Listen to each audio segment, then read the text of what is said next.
la valorisation des pères à travers la reconnaissance des institutions.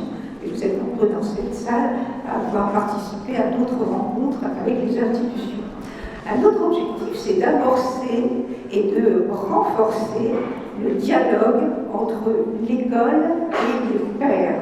Et là, en fait, lors de la rencontre, la médiatrice va servir en fait à éviter les malentendus, les incompréhensions, mais aussi créer surtout un espace de dialogue entre vous et l'école, donc un membre de l'équipe éducative. Et là, en fait, ça va vous permettre de poser toutes les questions qui vous posent problème pour que vous puissiez avoir des réponses.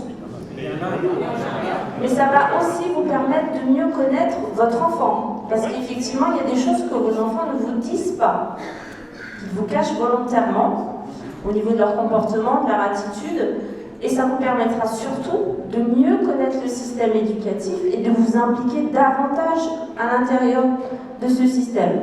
Donc soit en proposant des choses, soit en essayant de prévoir des rencontres plus régulières avec les membres de l'équipe éducative. Et je peux vous assurer qu'au niveau de ça, l'école est partante. Ça, il n'y a aucun problème. Plus avec les mamans qu'avec les papas. J'ai rencontré davantage de mamans que de papas lors des entretiens par rapport au niveau des élèves, au comportement. Mais j'ai rencontré aussi évidemment beaucoup de papas. Et c'est évidemment quelque chose qui me tient à cœur que de voir comment, eh bien, aujourd'hui, on peut continuer à avoir une implication positive, une implication suivie des pères dans l'école. Quand je suis devenu proviseur à Lyon lycée Chabrolière il y a 7 ans, je pensais que naturellement il y avait les papas. Et j'ai découvert que à plusieurs reprises, quand vous appelez le papa, moi j'ai eu plusieurs fois, j'étais dans des situations où la maman m'appelle et m'engueule. Elle me dit, mais pourquoi vous avez appelé le papa? Il a le droit, il invite. Et en fait, l'école est aussi piégée entre les problèmes du couple, les séparations, tout ce qu'on peut imaginer, où le papa ne paye pas la pension, par exemple.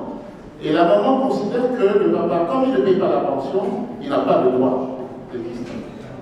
On doit peut-être imaginer d'ouvrir des plages horaires, par exemple samedi matin, mais si vous n'êtes pas ouvert samedi matin, c'est pas évident.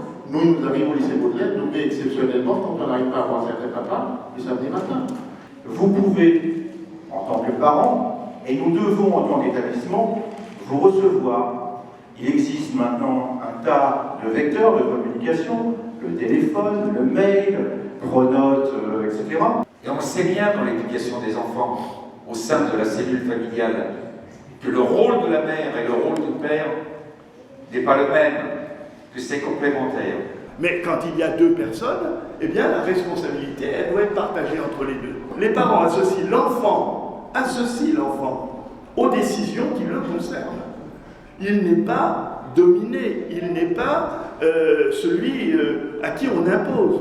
Et bien sûr, on précise quand même, selon son âge et son degré de maturité, il est sûr qu'on ne va pas faire la même chose avec un enfant de 1 an, un enfant de 10 ans et un enfant de 15 ans. Qu'est-ce que tu racontes? Je peux arrêter d'agresser ta parole dans la rue? Mais oui, c'est ça. Mais je suis ton père, non? Mais pourquoi il me fait cette tête-là? Mais regarde-moi ça. Mais comment? Je dois arrêter de l'agresser la parole en route? Mais non. Eh bien, mon fils ne veut plus m'adresser la parole. Votre fils ne veut plus vous adresser la parole? Je parle pas. Ouais, c'est exactement ça, c'est ce qu'on nous demande. Pourquoi est-ce que votre fils ne veut plus vous adresser la parole? C'est pas normalement. Eh bien, moi je travaille à côté de l'école de mon fils. Et tous les jours, je le vois quand il rentre au collège le matin. Alors on se dit bonjour parce que moi je suis parti très tôt le matin. Et là, ça fait plusieurs semaines, mon fils ne veut pas m'adresser la parole. S'il vous plaît, aidez-nous. Pourtant, je ne l'ai pas élevé comme ça, je sais pas, je comprends pas. Ça me fait invivable,